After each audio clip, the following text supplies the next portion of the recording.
जय गुरु जी, शुक्राना गुरु जी, अनंतम अनंतम शुक्राना गुरु जी। जय गुरु जी संगत जी। संगत जी, आज का सत्संग गुरु जी की पुरानी संगत छोटू, जिन्हें गुरु जी छोटू कहकर बुलाते थे, आपके साथ साझा करूंगी। संगत जी, सत्संग शुरू करने से पहले अगर आप भी अपना सत्संग संगत के साथ शेयर करना चाहते हैं तो आप अपना सत्संग बोलकर, लिखकर या वीडियो बना के हमारी जीमेल आईडी या इंस्टाग्राम आईडी पर शेयर कर सकते हैं। संगत जी, सत्संग शुरू करने से पहले गुरु जी का मंत्र जाप जरूर करेंगे। ओम नमः शिवाय, शिव जी सदा सहाय। ओम नमः शिवाय, गुरु जी सदा सहाय। जय गुरु जी, शुक्राना गुरु जी, अनंतम अनंतम शुक्राना गुरु जी। आइए संगत जी, सत्संग शुरू करते हैं। 1983 में जब गुरुजी जालंधर में थे, 11 साल का छोटू, जैसे गुरुजी उन्हें बुलाते थे, को पहली बार गुरुजी के दर्शन प्राप्त हुए। तब छोटू उनकी एक श्रद्धालु श्रीमती सुधा आहूजा के यहाँ काम करता था। उसने जालंधर में गुरुजी को बहुत चमत्कार करते हुए देखा था। चाहे वो अपने श्रद्धालु को अमृत देना हो या फिर बीमारियों का ठीक करना हो, उनका उपचार मात्र चम्मच से करना हो। पर क्योंकि अभी छोटू का ऐसा कोई भी अनुभव नहीं हुआ था, उसने ना कभी गुरुजी को समझा और ना ही उन्हें भी अपना पाया था। कुछ समय बाद आहूजा परिवार दिल्ली आ गया। उन्हें फिर गुरुजी की उपस्थिति में होने का अवसर मिला, जब गुरुजी 1995 में दिल्ली आए। संगत जी, छोटू जो ड्राइवर का काम करता था, दिल्ली के रास्ते बहुत कम जानता था, इसलिए अक्सर गलती करता। और जब एक बार छोटू को श्रीमती सुधा को गुरुजी के मंदिर ले जाने को कहा गया, हमेशा की तरह उसे रास्ता सही से नहीं पता था और श्रीमती सुधा के बताने पर ही वो वहां तक पहुंच सके। जैसे ही वो बड़े मंदिर पहुंचे, गुरुजी ने सुधा से उनके ड्राइवर को कहकर घर से कुछ लाने को कहा। यद्यपि सुधा ने गुरुजी से कहा कि छोटू को रास्ता ठीक से नहीं पता था, लेकिन गुरुजी ने आग्रह किया कि छोटू जाए। छोटू को भेजा गया और उसे खुद को और बाकी सबको अचरज हुआ जब वो 40 मिनटों में ही वापस आ गया। संगत जी, सुधा को लगा कि छोटू को कम से कम एक रास्ता तो चलो याद हो गया था, लेकिन उस रात घर जाते समय फिर छोटू ने एक गलत मोड़ ले लिया। आने वाले दिनों में भी वह गुरुजी के मंदिर नहीं पहुंच पाता था और ना ही वहां से वापस आ पाता था। सुधा गुस्सा हुई कि क्यों वह घर नहीं पहुंच पाता था, जबकि गुरुजी के कहने पर तो वो पहुंच गया था। लेकिन संगत जी, इस सवाल में ही इसका जवाब भी छुपा है। छोटू अपने आप नहीं पहुंचा था, गुरुजी ने उसका मार्गदर्शन किया था। जय गुरुजी। संगत जी, 1996 में गुरुजी जब पंजाब गए हुए थे और छोटू बीमार पड़ गया था। उसे बहुत तेज बुखार था और वो 2 दिन तक बिस्तर से भी नहीं उठ पा रहा था। उसने अपनी दूसरी मंजिल के घर से उतरकर डॉक्टर के पास अपने स्कूटर पर जाने का सोचा, लेकिन जैसे ही वो नीचे पहुंचा, वो बेहोश होकर गिर पड़ा। अपने घर के दरवाजे तक पहुंचते हुए वह 2 बार लड़खड़ाया। फिर भी उसने अपने स्कूटर से जाने को सोचा। जैसे ही उसने स्कूटर निकाला, गुरुजी की कृपा से उसने बहुत ही अच्छा महसूस किया और डॉक्टर तक सकुशल पहुंचा। उसे रक्त जांच और कुछ और जांच कराने को भी कहा गया था, परंतु जब उसके जो रिजल्ट थे, परिणाम थे, उससे उसे डर लग रहा था, क्योंकि उसे लंबे समय से धूम्रपान करने की आदत थी। उसके जांच के परिणाम आश्चर्यजनक थे। गुरुजी की कृपा से सब रिपोर्ट ठीक आई थी। जय गुरुजी, शुक्राना गुरुजी। संगत जी, गुरुजी 1997 में दिल्ली वापस आए। तब तक छोटू गाड़ी चलाना छोड़ चुका था, क्योंकि उसको दिल्ली में गाड़ी चलाना बहुत ज्यादा मुश्किल लगता था। गुरुजी तब एम्पायर स्टेट में विराजमान थे और उन्हें किसी के यहाँ जाना था। सुधा का स्थायी ड्राइवर उस दिन छुट्टी पर था, इसलिए मजबूरन और गुरुजी की आज्ञा लेकर छोटू को गाड़ी चलानी थी। छोटू थोड़ा हिचकिचा रहा था, क्योंकि उसने कुछ सालों से गाड़ी चलाना छोड़ दिया था, परंतु गुरुजी ने उसकी गाड़ी चलाने की योग्यता को सराहा। फिर गुरुजी ने छोटू को निर्देश दिया कि वह दोबारा गाड़ी चलाना शुरू करे और उसे एक बहुत सक्षम ड्राइवर बनने को प्रोत्साहित किया। जय गुरुजी।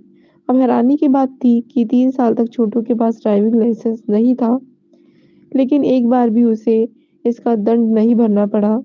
अंत में गुरुजी ने खुद उसका लाइसेंस कुछ ही घंटों में बनवाया। जय गुरुजी। संगत जी, क्योंकि छोटू प्रतिदिन गुरुजी के संपर्क में था, उसने बहुत सारी अद्भुत घटनाएं देखी। वह अविनाशी गुरु स्वयं संगत को लंगर परोसते और संगत हमेशा तृप्त होकर लंगर करती।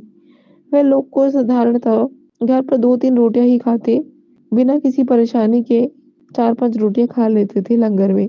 जय गुरुजी। संगत जी, कभी कभी संगत के लिए गुरुजी खुद चाय बनाते और बिना नापे चीनी और चाय पत्ती मर्तबान भरकर डालते। फिर भी चाय हमेशा बढ़िया बनती। न चीनी अधिक मात्रा में होती और ना ही चाय पत्ती। जय गुरुजी, शुक्राना गुरुजी। फिर भी छोटू ने कभी गुरुजी के आगे माथा नहीं टेका था संगत जी।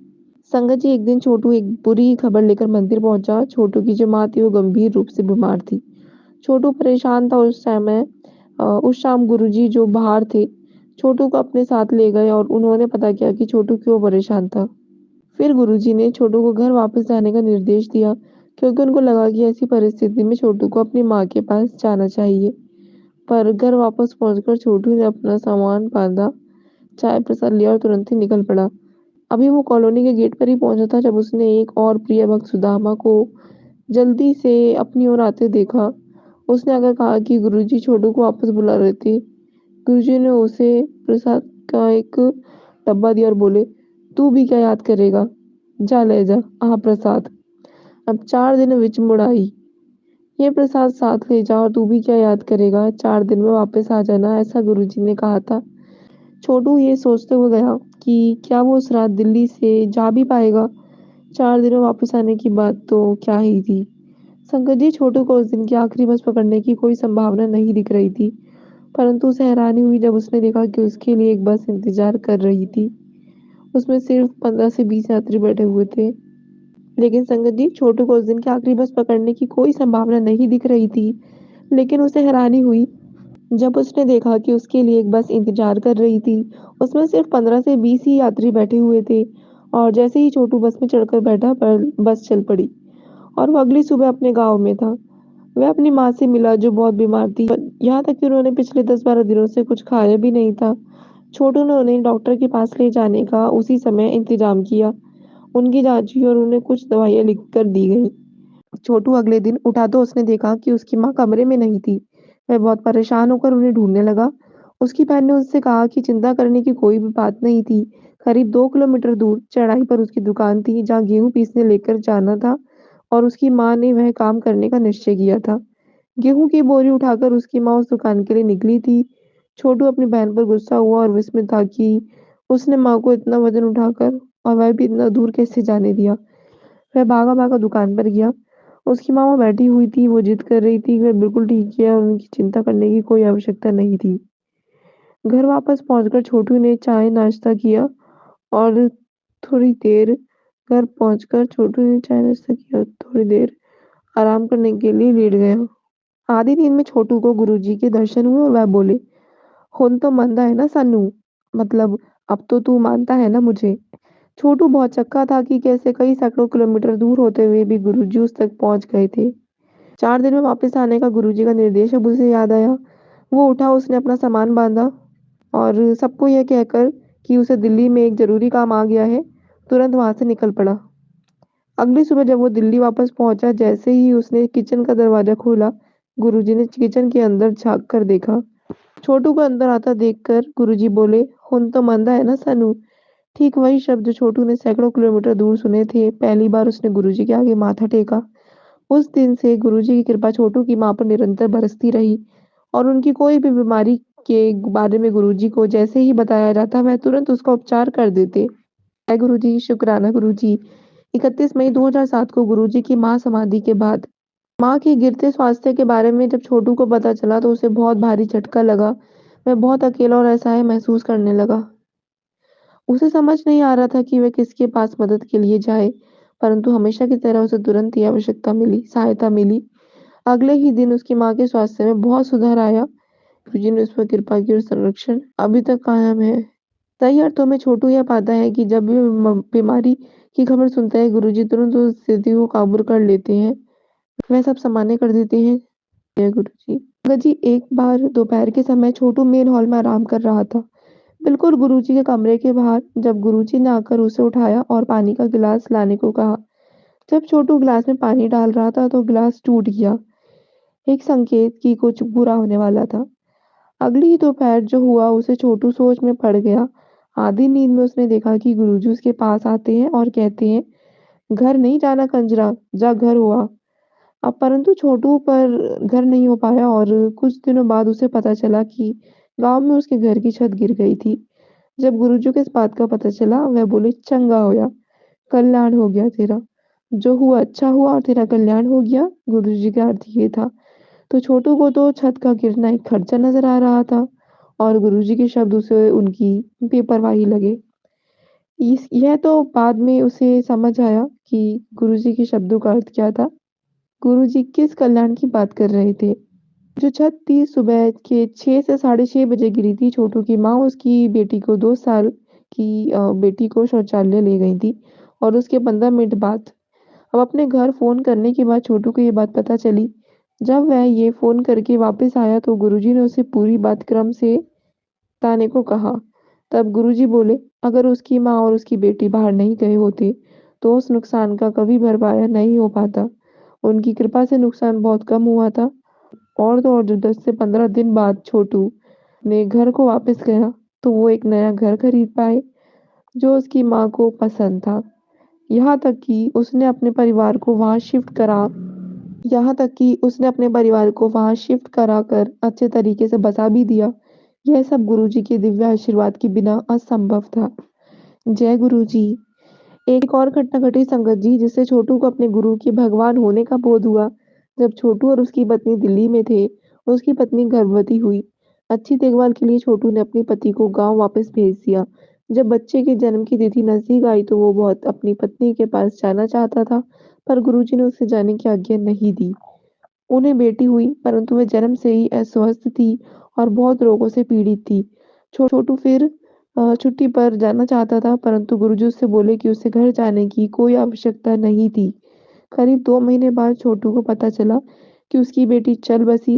वह बहुत दुखी हुआ और उसने ये बात गुरुजी को बताई, तो वो बोले, चल चंगा होया, कलेश मुक्या। जो हुआ अच्छा हुआ, तुम्हारी परेशानियां खत्म हुई। गुरुजी के ऐसा कहने पर छोटू को बहुत गुस्सा चढ़ा।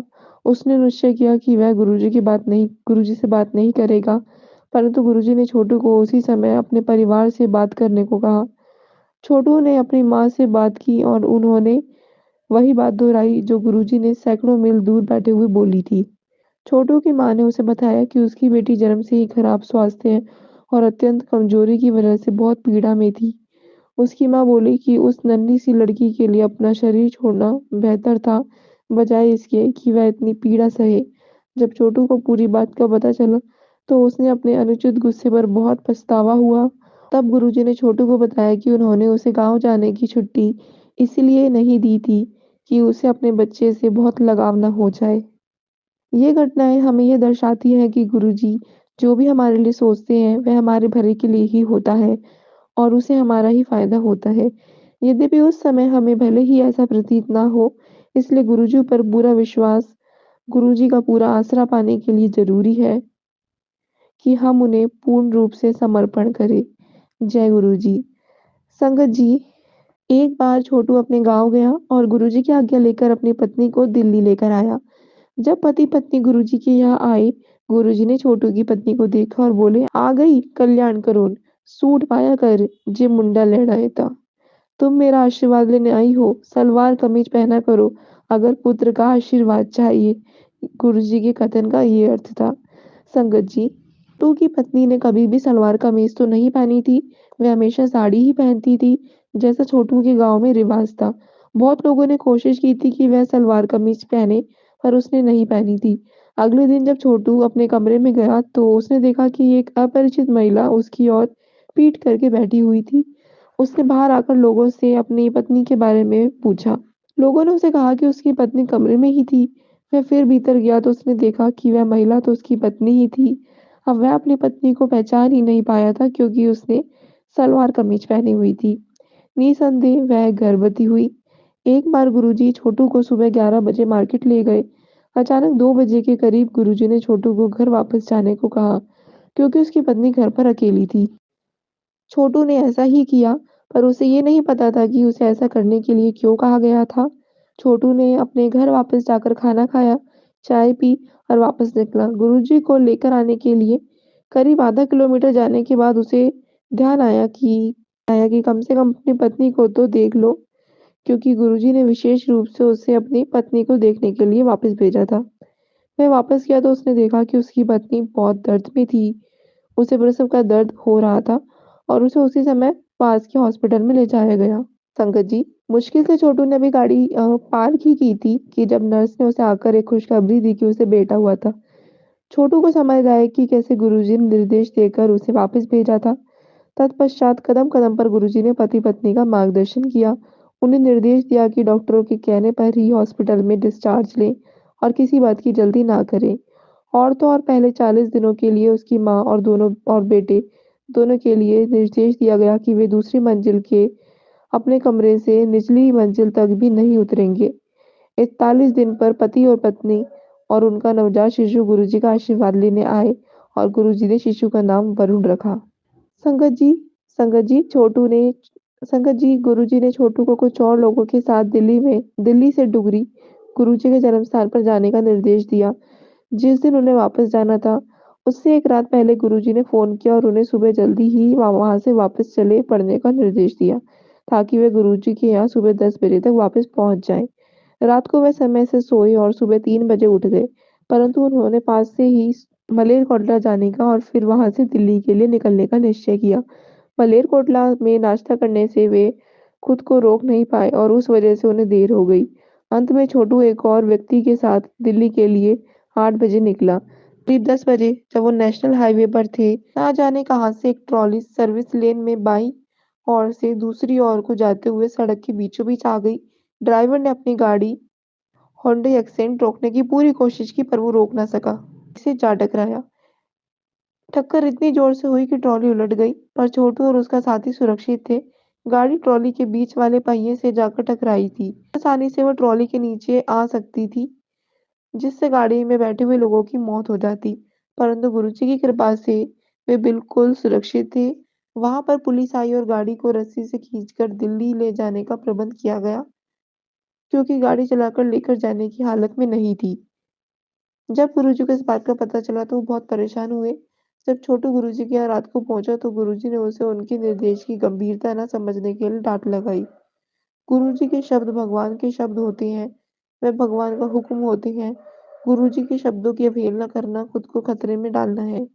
छोटू ने यह बात खुद की मुश्किल में डालकर सीखी, परंतु यह विचारणीय है कि फिर भी गुरुजी की कृपा ने उसे असली अनर्थ से बचाया। जय गुरुजी, शुक्राना गुरुजी। परंतु छोटू ने दोबारा ऐसी ही गलती की। संगत जी गुरुजी छोटू के साथ ड्राइव पर जाने के लिए बाहर आए थे, क्योंकि गुरुजी ने छोटू को पहले ही बता दिया था। वह गुरुजी की गाड़ी लेकर गेट पर तैयार खड़ा था। गाड़ी एकदम चकाचक साफ थी, क्योंकि गुरुजी सफाई बहुत पसंद करते थे। गेट पर आकर गुरुजी ने उस गाड़ी की ओर देखा तो थोड़ी दूर पर गाड़ी खड़ी थी, परंतु वह गाड़ी साफ नहीं की गई थी। यह सोचकर कि उसे साफ करने में कम से कम 20 मिनट लगेंगे, छोटू ने गुरुजी से पूछा कि क्या वह उस गाड़ी में जाना चाहेंगे जो गेट पर तैयार खड़ी थी। गुरुजी ने उस गाड़ी में जाने के लिए हाँ कर दी और उसमें बैठ गए। अब गुरुजी का निर्देश ना मानने की अपनी गलती पर छोटू का एहसास हुआ और वह उस गलती को सुधारना चाहता था। उसने गुरुजी से पूछा कि क्या वह दूसरी गाड़ी में जाना चाहेंगे। गुरुजी बोले कि इसके बारे में दोबारा सोचने का कोई फायदा नहीं, क्योंकि जो गाड़ी तैयार थी उसमें वह बैठ चुके थे। इसके बाद जो हुआ वह आश्चर्यजनक था। गुरुजी को यहाँ जाना था, वहां तक तो छोटू आराम से गाड़ी चलाकर ले गया, परंतु वापस आते समय छोटे मंदिर से करीब 10 किलोमीटर दूर गाड़ी रुक-रुक के चली। वापस पहुंचकर छोटू ने वर्कशॉप फोन किया, जहाँ से गाड़ी आई थी, और उन्हें बहुत जोर की डांट लगाई। अगले दिन सर्विस सेंटर से एक इंजीनियर को उस मामले में जांच करने के लिए भेजा गया। जब वह इंजीनियर गाड़ी को टेस्ट ड्राइव के लिए लेकर गया तो गुरुजी की गाड़ी बिना किसी दिक्कत के चली। छोटू थोड़ा विस्मित हुआ, इसलिए एक्सपर्ट को साथ बिठाकर वह गाड़ी चलाकर ले गया। गाड़ी बिल्कुल ठीक चली। छोटू को शर्मिंदगी महसूस हुई। वापस आकर जब उसने गुरुजी को ये सारी बात बताई, गुरुजी बोले, महापुरुषादे वचन नहीं मोड़ीदे। महापुरुषों के बोले गए शब्दों के विरुद्ध कभी नहीं जाते। उसने हाथ जोड़े और अपनी गलती पर अफसोस किया। सदा ही दयालु और स्नेहमय जो वे हैं, गुरुजी ने हमेशा छोटू को अपनी छत्र छाया में रखा। छोटू और संगत का गुरुजी से यही निवेदन है कि हम गुरुजी हमेशा ही उन्हें अपने संरक्षण में रखें। जय गुरुजी, शुक्राना गुरुजी, अनंतम अनंतम शुक्राना गुरुजी। गुरुजी सत्संग के माध्यम से हमको बहुत सारे इशारे देते हैं, जिन्हें हम कई बार समझ नहीं पाते या देर से समझते हैं। संगत जी, जब भी कोई सत्संग हमारे सामने आता है तो वो गुरुजी की इच्छा होती है। हमें ये नहीं सोचना चाहिए कि ये सत्संग हमारे लिए है या ये नहीं है। हमें सत्संग सुनना चाहिए क्योंकि जितना लेट हम गुरुजी के इशारे समझते हैं, उतना ही लेट हम गुरुजी की कृपा का अनुभव कर पाते हैं।